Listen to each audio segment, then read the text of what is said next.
أعوذ بالله من الشيطان الرجيم بسم الله الرحمن الرحيم اللهم صل على سيدنا محمد وعلى آل سيدنا محمد رب اشرح لي صدري ويسر لي أمري واحلل عقدة من لساني يفقه قولي. Je demande mon Seigneur d'élargir ma perspective,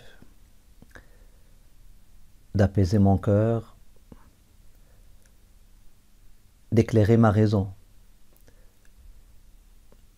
d'élargir ma conscience, mon réceptacle, afin que je puisse recevoir la sagesse que tu veux m'enseigner à travers tout ce qui se passe et facilite mon affaire, yassir li amri, facilite mon chemin. Et donne-moi la faculté, la facilité, la permission d'expliquer à travers des mots clairs ce mystère. Amin, amin, amin, afin que mes frères et sœurs puissent comprendre, afin que mes amis puissent comprendre, et afin que mes ennemis, à moins ceux qui sont à l'écoute, puissent entendre la voix de la raison et comprendre.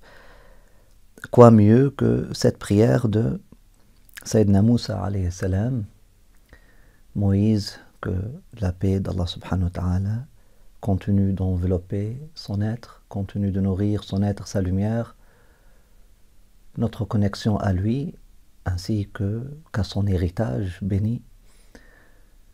Quoi mieux que cette prière pour parler du problème de la terre sainte, de la terre promise, de la terre d'Israël, de la terre d'Abraham, de la terre de Palestine.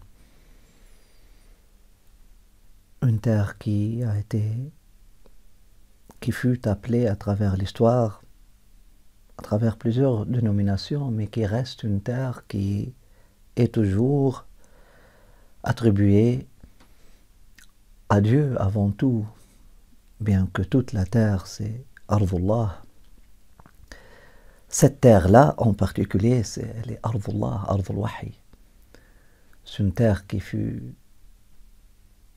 choisie pour être l'isthmus entre les cieux et la terre, en quelque sorte.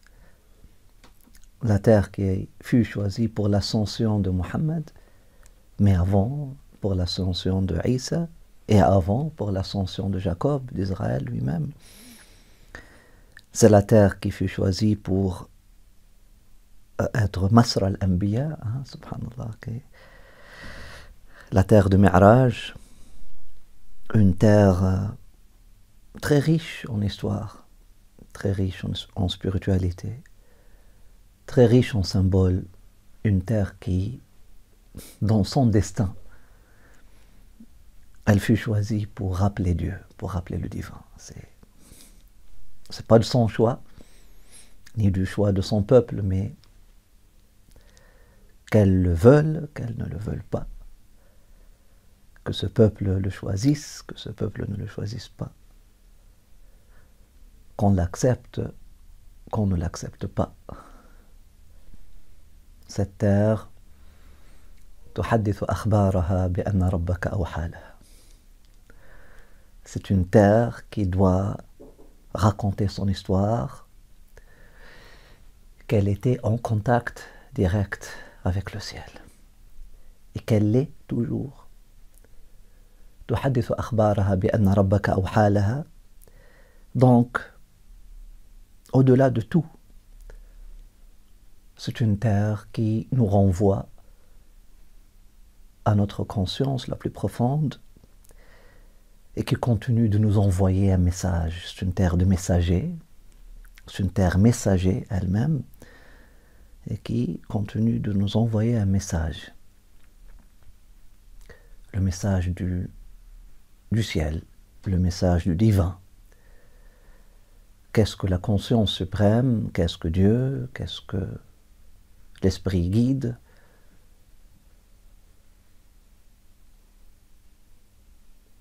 Qu'est-ce qu'il veut?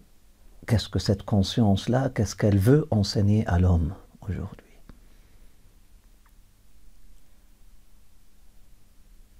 C'est une terre aussi thermomètre qui nous renvoie à notre état. Nous sommes où?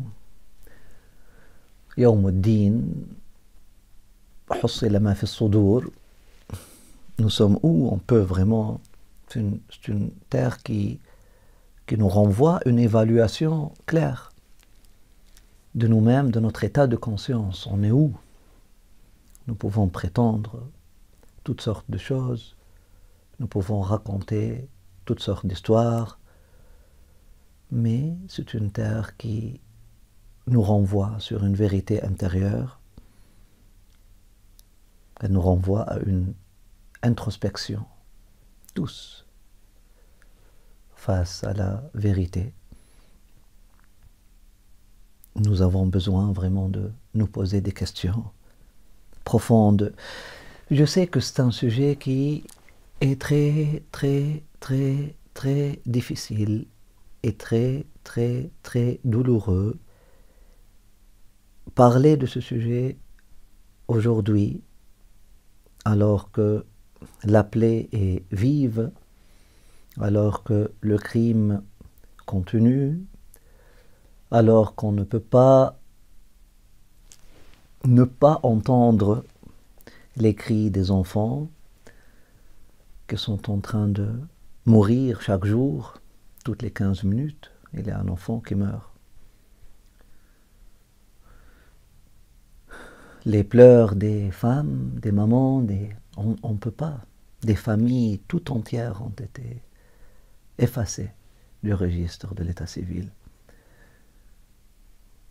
Des noms de famille qui ont disparu. Il n'y aura plus des porteurs. On ne peut pas. On ne peut pas faire abstraction de tout ça et demander à l'être humain, au nom de la conscience, de rentrer dans une sorte de tour d'ivoire et contempler qu'est-ce que se passe avec froideur. Oui, absolument. Il faut valider la souffrance de ceux qui souffrent. La peine, elle est vraie. La souffrance, elle est là. La déchirure, elle peut être sentie, mais en même temps,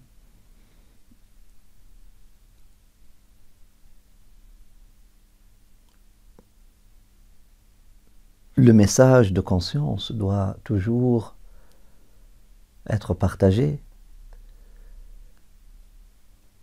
Qu'est-ce que serait compréhensible ne serait pas justifiable. Une des leçons que nous avons besoin d'apprendre aujourd'hui,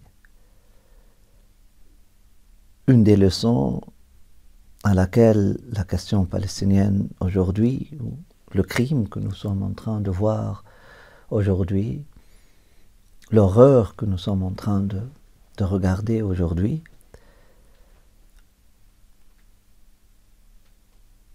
une des leçons que cette scène-là veut nous apprendre, c'est que ce qui est compréhensible ne serait pas nécessairement justifiable. Si nous comprenons la peine et la souffrance d'un peuple qui a été massacré, qui a été opprimé pour 70 ans, on ne peut pas justifier des écarts.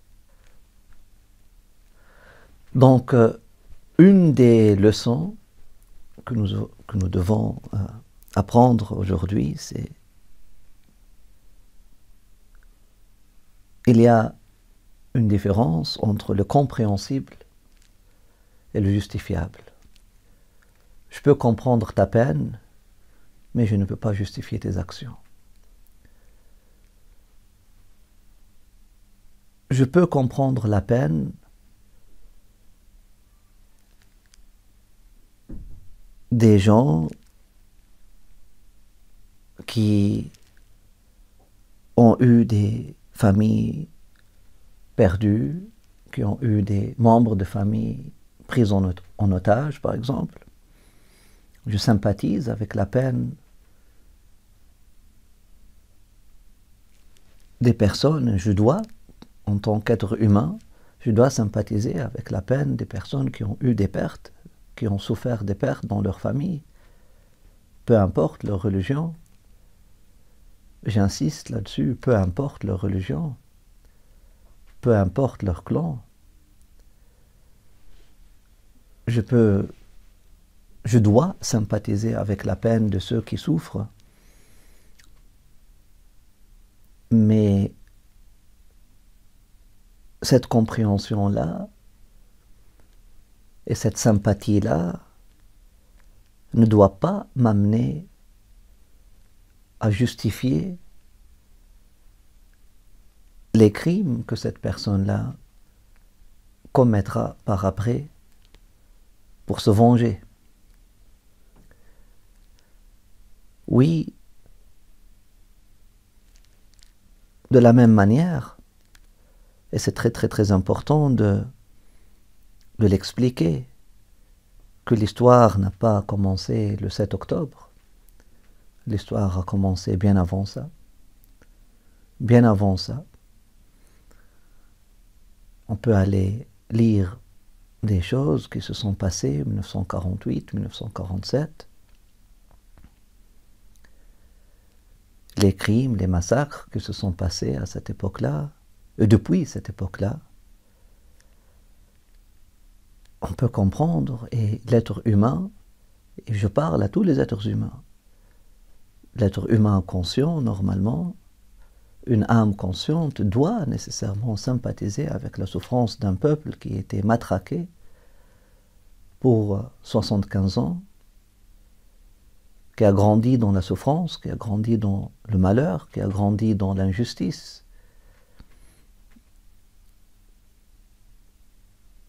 Nous avons un devoir, normalement, comme être humain, de sympathiser et de comprendre la souffrance de nos frères et sœurs en humanité qui souffrent et qui ont dû endurer de telles injustices. Mais en même temps, ça ne doit pas nous amener à justifier des transgressions que cette victime-là, cette victime d'oppression, peut commettre ou peut faire pour se venger ou pour corriger la situation de son point de vue.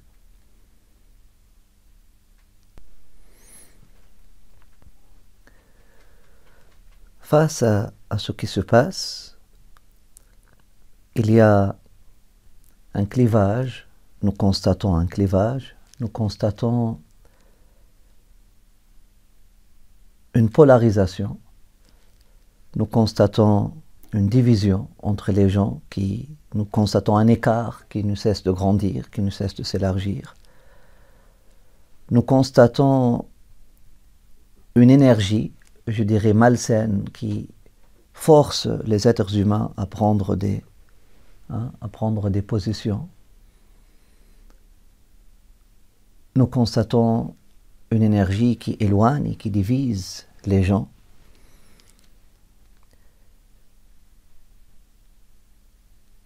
Et comme être humain conscient, nous avons besoin de,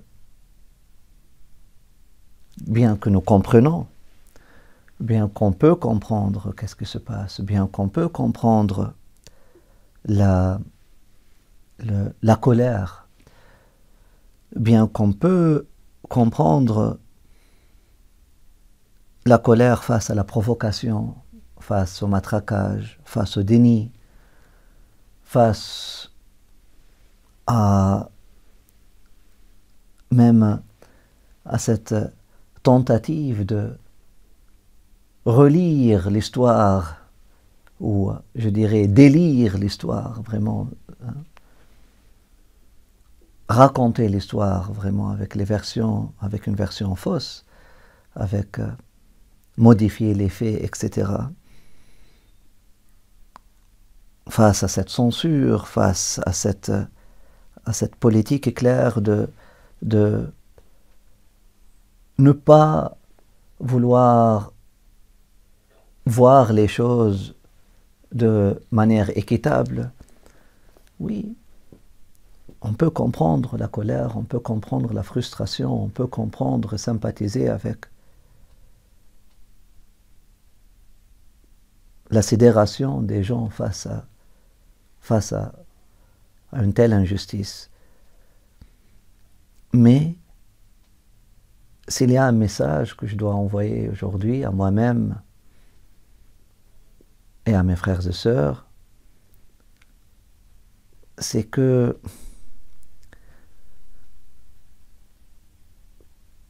il est temps qu'on puisse réclamer notre standard et notre étendard. Le standard est l'étendard de خير أمة أخرجت للناس تأمرون بالمعروف وتنهون عن المنكر وتؤمنون بالله. خير أمة أخرجت للناس, un bon modèle pour toute l'humanité. Vous montrez le bien et vous montrez l'exemple et vous guidez à travers votre exemple dans le bien et vous dénoncez le mal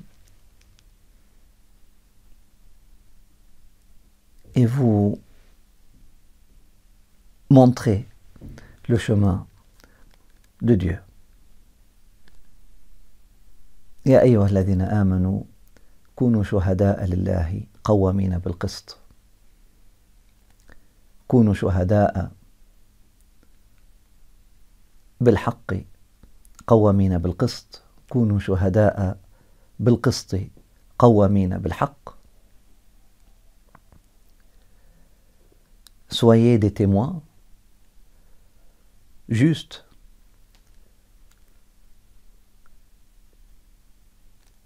et que votre action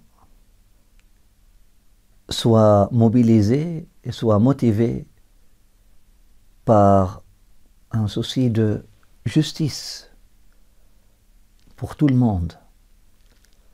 Même si cette justice-là, elle vous pousse à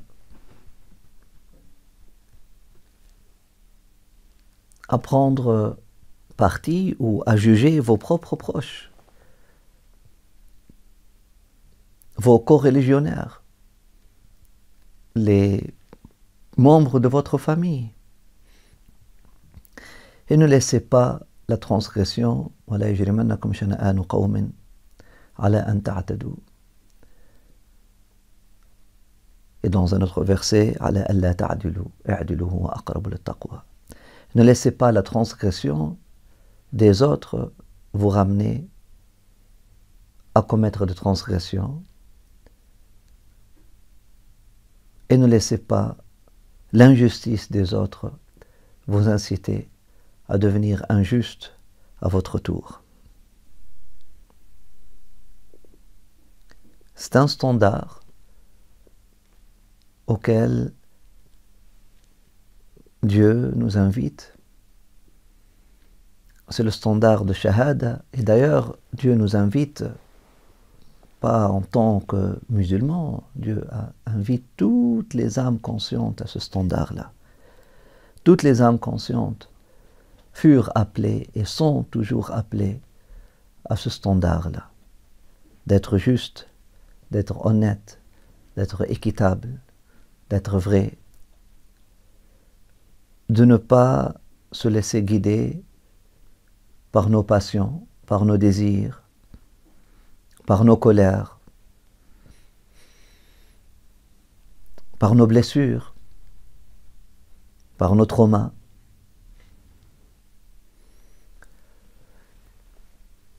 Le devoir de l'âme consciente, de la personne consciente, en ce moment, c'est un devoir de sympathie envers tous ceux qui souffrent avant tout.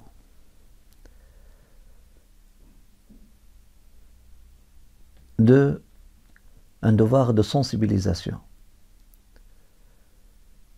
un devoir d'information, un devoir d'éducation, pour soi-même et pour ceux qui sont autour. Nous avons besoin d'aller lire l'histoire dans des sources fiables, sources historiques fiables, des personnes qui ont étudié cette question, des personnes qui vont nous donner des éléments historiques, des éléments concrets. Nous avons besoin de nous informer parce que c'est très très important. Nous vivons une période de délire, là où il y a des forces qui veulent refaire la lecture des choses. Il y a des forces qui veulent modifier l'histoire. C'est très très très important de lire la vraie histoire, de la dire et de la partager. C'est très important de dire la vérité. C'est très important de voir la vérité en face, toutes les vérités. C'est très important de ne pas romantiser, de ne pas justifier. C'est très important de lire les vérités et d'admettre et de voir. C'est très important de dire la vérité à l'autre.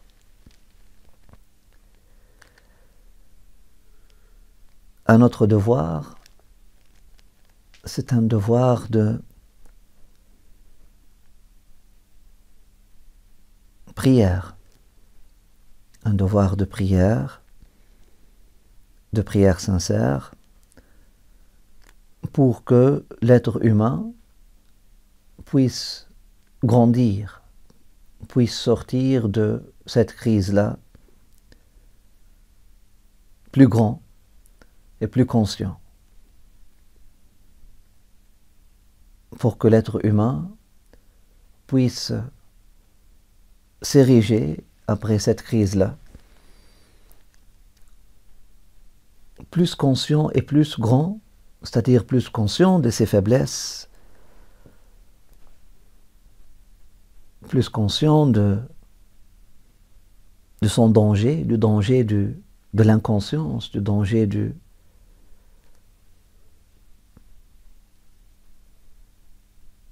la haine, du danger de la vengeance, du danger de l'ego.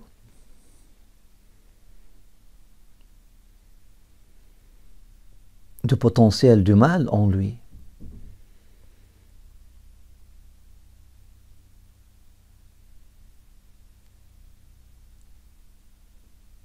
Et plus grand, plus universel, plus sensible pour les peines de l'autre, plus ouvert à l'autre,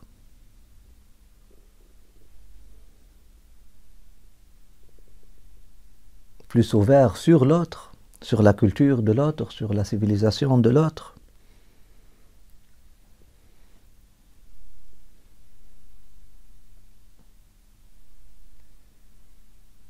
Que le sang de ces enfants innocents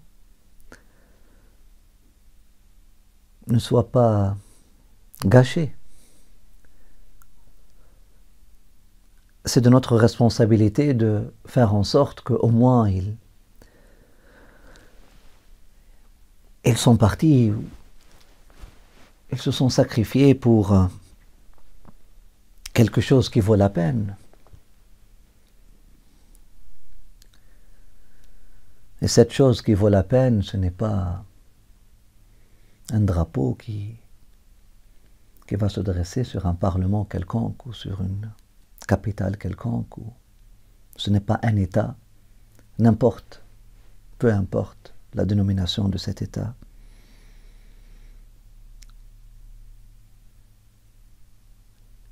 Ce n'est pas une indépendance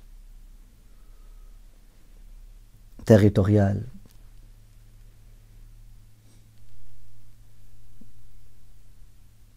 La seule chose qui vaut la peine de ce grand sacrifice, c'est un éveil de conscience. C'est un éveil de conscience.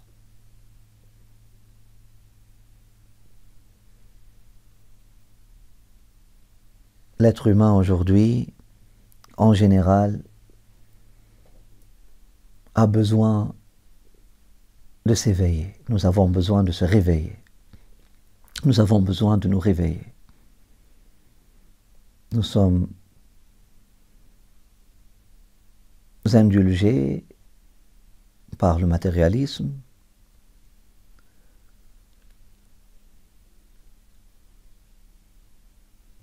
Nous nourrissons en général, la majorité d'entre nous, nous nourrissons des discours de victimisation, des discours égoïstes, égocentriques, voire même narcissiques.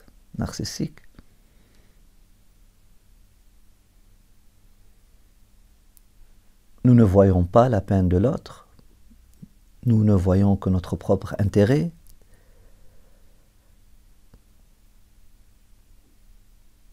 Donc, lorsque nous voyons les conséquences de ces maladies-là s'exprimer à une échelle, à une plus grande échelle, ça doit nous renvoyer sur notre propre réalité, sur le besoin qu'on ne peut pas rester à ce niveau-là. Nous sommes appelés à un niveau de conscience encore plus élevé, beaucoup plus élevé que ça.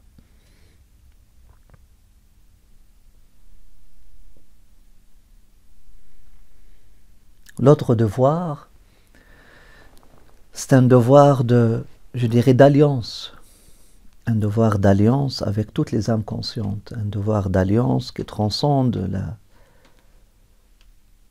la couleur de la peau, la religion, parce que le combat en réalité ne peut pas être réduit en un combat entre musulmans et non musulmans, bien que des forces extérieures veulent nous forcer à prendre cette petite ruelle-là, à rentrer dans ce cul-de-sac, dans cette impasse. La réalité, elle est beaucoup plus grande que ça. Le combat, c'est entre la conscience et l'inconscience. Le combat, c'est un combat de conscience. Donc, s'il y a une alliance qui doit se faire aujourd'hui, c'est une alliance entre les âmes conscientes, entre les âmes qui ont su transcender leur religion, leur appartenance géographique, leur race, leur culture, pour voir la justice et pour demander la justice et pour agir de manière juste. L'autre devoir qui incombe aux âmes conscientes dans ce contexte-là est un devoir d'action, un devoir d'agir, un devoir de planter des semences de bien. Le prophète sallallahu alayhi wa sallam nous enseigne par rapport à la fin des temps, Et c'est le seul hadith d'ailleurs que je recommande pour la fin des temps. Je dis à toutes les âmes conscientes de ne pas perdre leur temps à lire toute la littérature de la fin des temps, et la descente du Messie, de Mahdi et tout ça. Ça peut nuire beaucoup plus qu'autre chose, surtout si on va lire ces hadiths-là de façon terre à terre. Mais l'enseignement dont nous avons besoin, c'est celui-là, celui-ci, lorsque le prophète dit « إِذَا قَامَتِ السَّاعَةُ وَبِيَدِ أَحَدِكُمْ فَسِيلَةٌ فَلْيَغْرِسْهَا » Même si vous voyez le jour du jugement, même si vous voyez l'heure devant vous, même si l'Apocalypse dernier commence devant vos yeux, et que vous ayez une plante entre vos mains, plantez-la. Un devoir d'agir, un devoir de bonnes actions, un devoir de ne jamais sous-estimer une bonne action.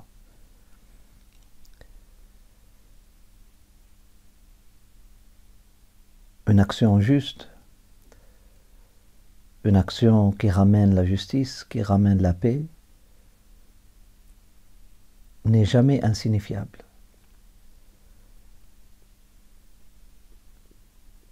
Dans un monde où la haine veut régner, dans un monde où les forces inconscientes veulent nous pousser vers la haine, et vers le clivage, et vers la polarisation, il n'y a pas mieux que l'amitié. Il n'y a pas mieux que l'amour pour combattre cette force inconsciente. Des actions aussi petites qu'elles ne puissent le paraître, mais des actions de bien, ne serait-ce que visiter un voisin, ne serait-ce que aller prier avec un frère ou une sœur, ne serait-ce que inviter quelqu'un à méditer, ne serait-ce que offrir un livre, ne serait-ce que lire quelque chose, ne serait-ce que amener des enfants de différentes religions au parc pour jouer ensemble et apprendre que l'humain est beaucoup plus grand que toutes ces différences-là. Un devoir de redonner espoir, un devoir de ne jamais perdre l'espoir, et un devoir de redonner espoir à travers les actions de bien qu'on puisse faire et les mots de bien qu'on puisse dire et échanger. Cet agir et ces actions, ces bonnes actions, peuvent se rapporter directement à la souffrance palestinienne, comme bien sûr faire des dons, manifester de la bonne manière et avec les règles de l'art pour vraiment faire passer le message, pour sensibiliser.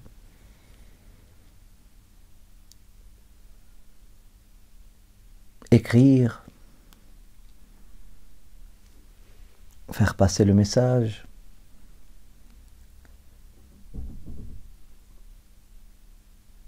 Mais ces actions-là peuvent aussi s'inscrire de façon beaucoup plus générale, sachant que le combat dépasse. Nous avons dit dès le début que ce combat dépasse la terre de Palestine, c'est un combat de conscience.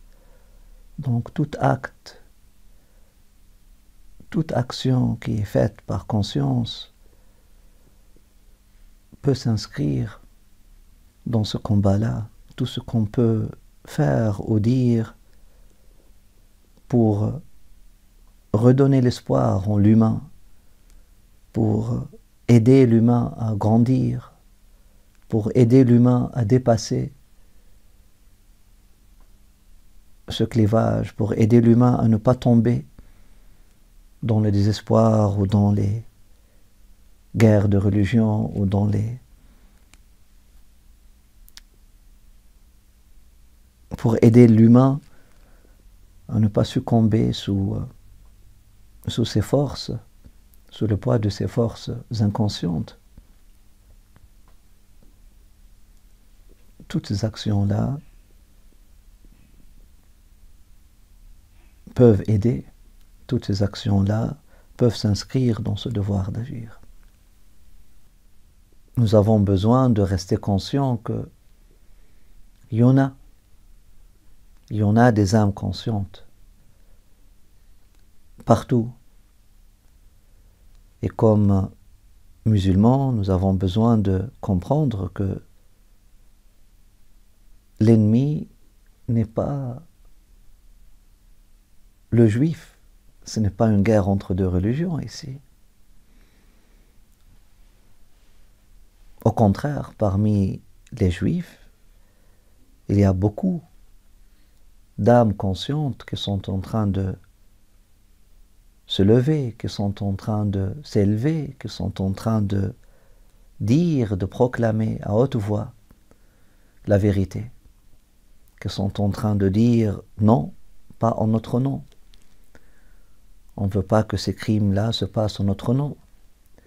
Il y a beaucoup d'âmes conscientes, et ces âmes conscientes, il faut les honorer. Ces âmes conscientes, il faut chercher une vraie alliance avec. Au moins sur un plan d'intention. Donc lorsque je me définis, lorsqu'on me demande quel parti, avec qui je dois me combattre, qui sont mes frères et sœurs dans le combat, je dirais, ce sont les âmes conscientes. Et notre combat, c'est contre l'injustice. Notre combat, c'est contre l'inconscience. Notre combat, c'est contre cette force qui veut nous ramener en tant que toute l'humanité, l'humanité tout entière en bas. Cette force qui veut nous tirer vers le bas. Notre combat, c'est contre Shaitan. Cette force qui veut nous tirer vers le bas et qui veut nous, ou ce poids qui veut nous tirer vers le bas et qui ne veut pas du bien pour l'humanité, pour les enfants d'Adam,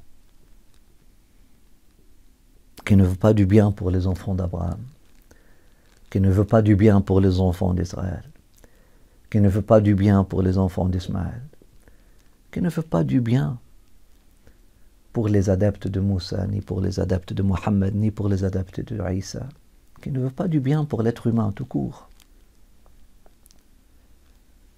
qui ne veut pas que l'être humain s'élève et réussisse cet examen sur terre et remplisse sa mission pour laquelle il fut envoyé sur terre. De marcher sur terre, celle de marcher sur terre avec justice, avec la justice divine, de marcher sur terre avec la paix divine, de marcher sur terre au nom de Dieu.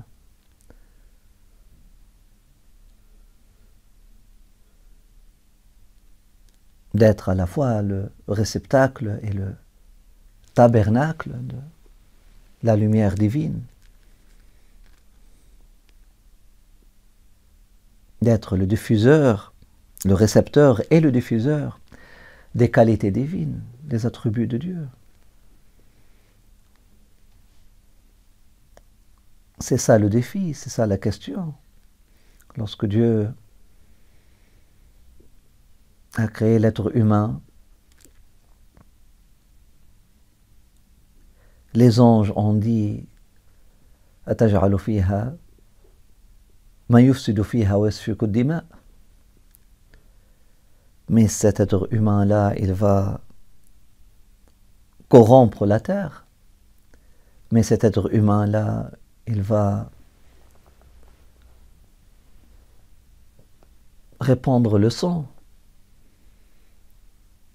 Cet être humain-là va tuer. Cet être humain-là va commettre des crimes. Mais pourquoi ? Les anges ont posé cette question parce qu'ils ont vu le potentiel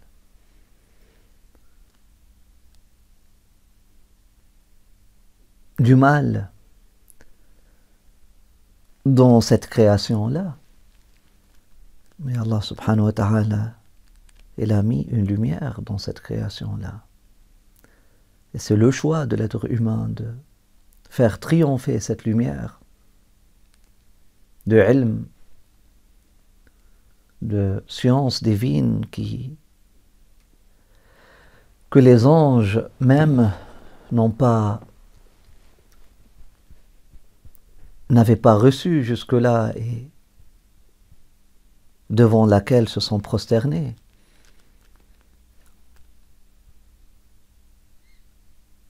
Ou se laisser vaincre par son instinct, se laisser vaincre par ses désirs, se laisser vaincre par ses passions, se laisser vaincre par son côté animal, voire même son côté démoniaque.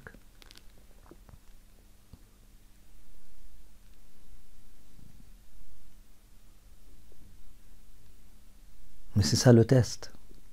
C'est ça le défi de l'être humain.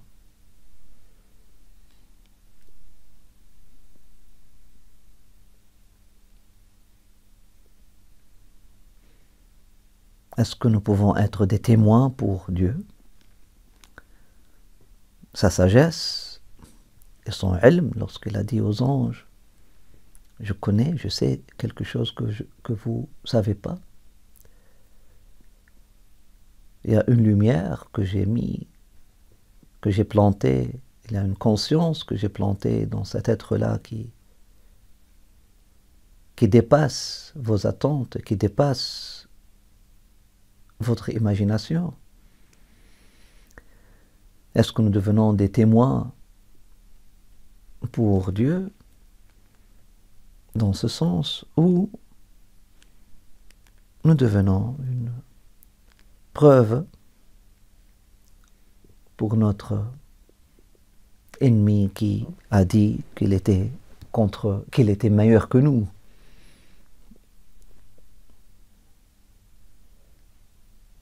Et que notre envoi sur terre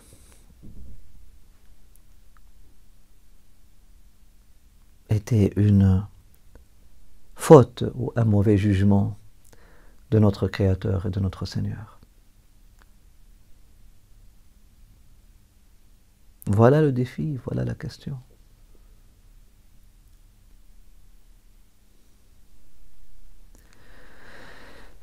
Il ne faut surtout pas que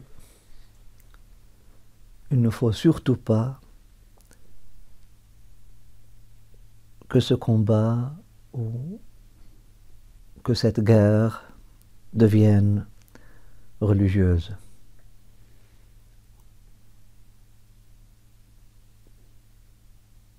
Il ne faut surtout pas tomber à ce niveau très bas. Il ne faut surtout pas voir ce qui se passe ou interpréter ce qui se passe à travers des prophéties de la fin du temps. Parce qu'on va voir que chaque groupe a sa perspective et a sa lecture, je dirais, à son délire. Et malheureusement, lorsque le discours religieux dogmatique rentre en jeu, les gens perdent la tête. Non seulement ils perdent la tête, mais ils perdent leur cœur en passant. Et là, juste pour réaliser une prophétie du retour du Messie, on trouve que des milliers et des millions de personnes perdent leurs sentiments, perdent leur cœur, perdent leur tête, perdent leur raison et deviennent insensibles aux crimes qu'ils peuvent voir devant leurs yeux et dont ils peuvent être témoins. Juste parce que il y a une prophétie que par la fin du temps, il y a telle ou telle chose qui va se passer, ou qui doit se passer pour réaliser une prophétie, pour qu'une autre prophétie puisse se réaliser.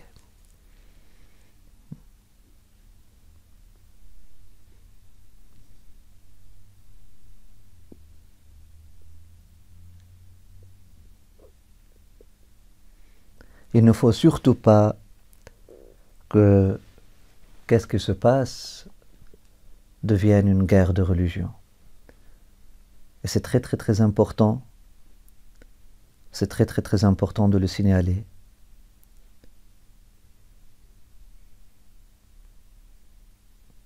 C'est très très important de le rappeler.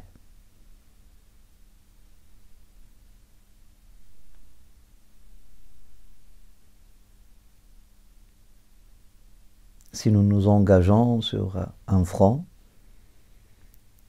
nous voulons que la conscience règne. Nous voulons que l'être humain conscient règne. Nous voulons que l'être humain, en général, revienne à sa conscience.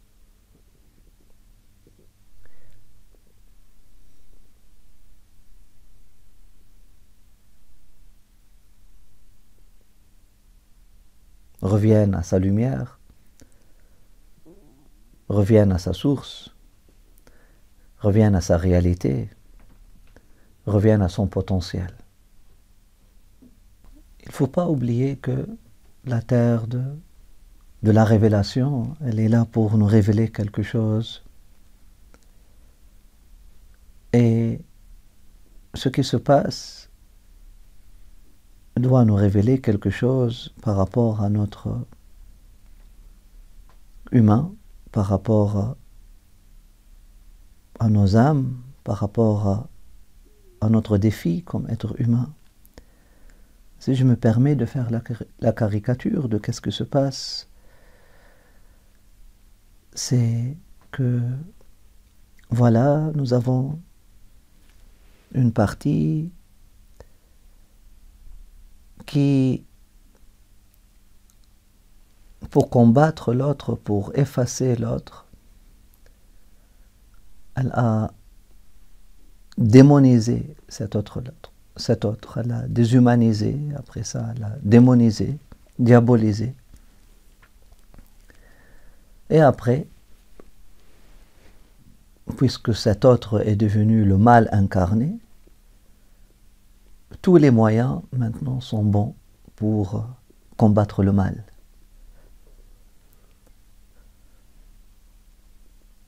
Donc moi je suis enfant de lumière, l'autre c'est enfant de ténèbres, moi je suis bien inconditionnel, l'autre il est mal inconditionnel, absolu. Du coup, tous les moyens sont bons pour éliminer le mal.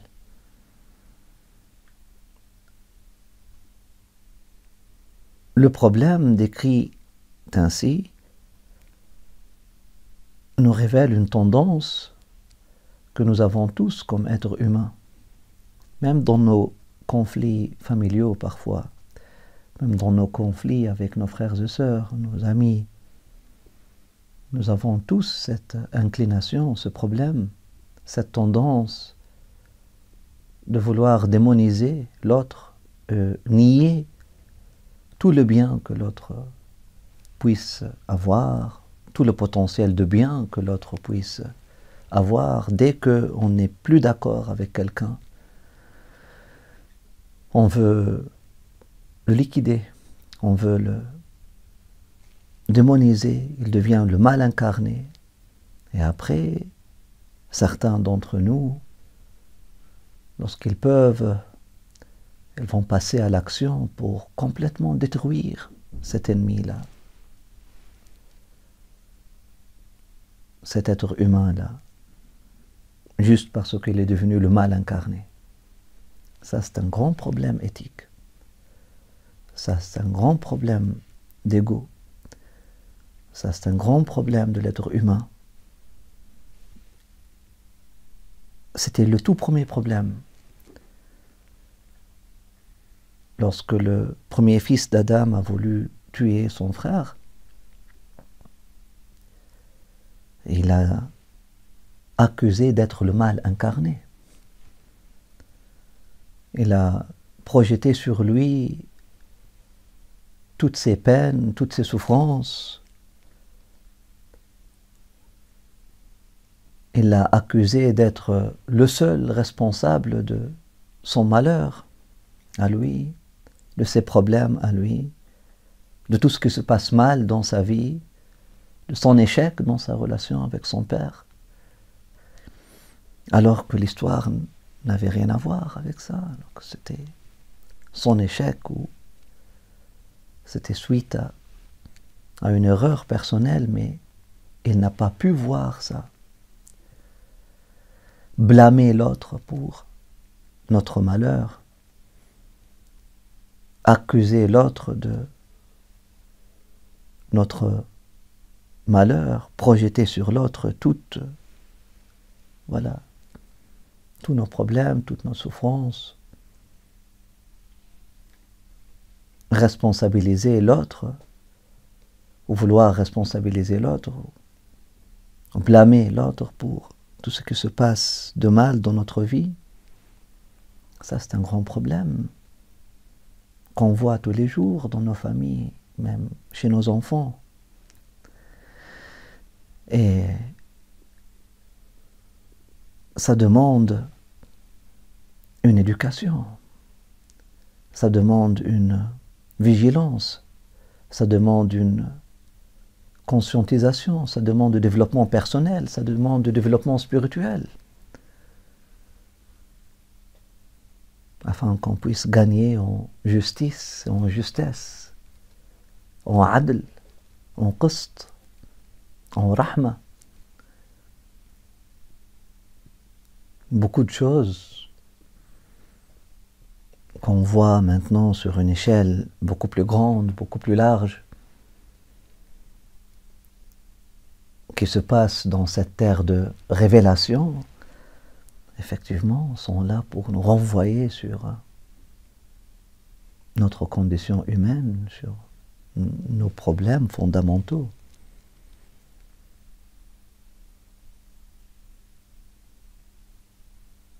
Comme être humain.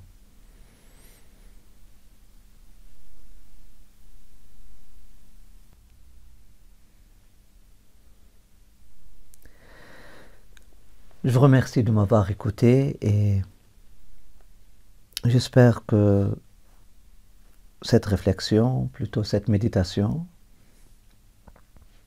puisse vous être profitable, puisse nous guider,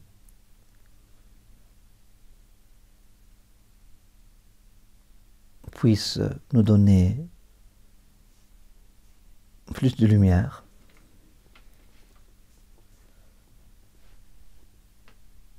puisse apaiser les cœurs et éclairer les raisons, élargir les perspectives. Amin, amin, amin. Assalamu alaikum wa rahmatullahi wa barakatuh.